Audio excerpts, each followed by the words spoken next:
میں مولانا الیاس قادری صاحب کے اور بھی بہت سارے کاموں کا الحمدللہ معترف ہوں، لیکن اس پہ بھی ان کو خراج تحسین پیش کرتا ہوں کہ یہاں اس دور میں، فتنوں کے دور میں، انہوں نے سب سے پہلے یہ نعرہ مستانہ بلند کیا، ہر صحابی نبی جنتی جنتی، ہر صحابی نبی،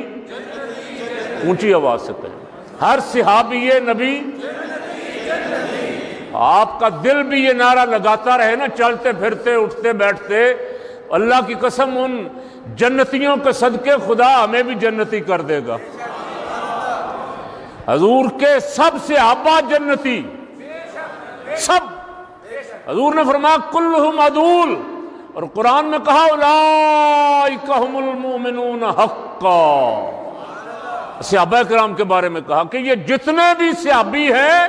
یہ سب سچے مومن ہیں،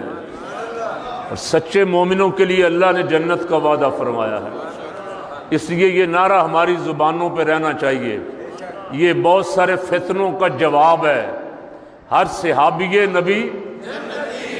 اونچی، پیچھے والے بھی ذرا اونچی سے بول، ہر صحابی نبی، ہر صحابی نبی،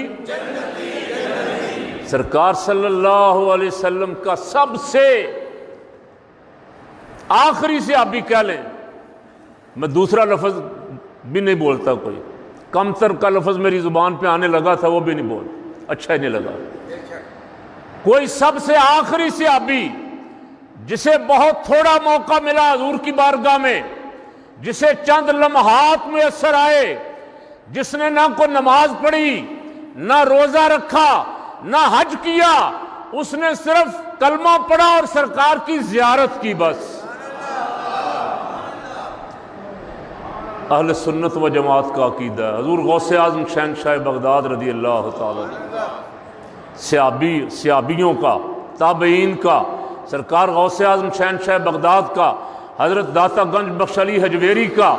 حضرت امام ربانی مجدد الفسانی رضی اللہ تعالیٰ عنہ کا، اعلیٰ حضرت فاضل بریلوی کا، ان تمام اکابرین کا عقیدہ ہے کہ وہ آخری صحابی جسے سب سے کم وقت حضور کی بارگاہ میں ملا، ساری کائنات کے غوث اور قطب بھی اکٹھے ہو جائیں تو صحابی کے گھوڑے کی ناک میں داخل ہونے والی مٹی جیسے بھی نہیں ہو سکتے۔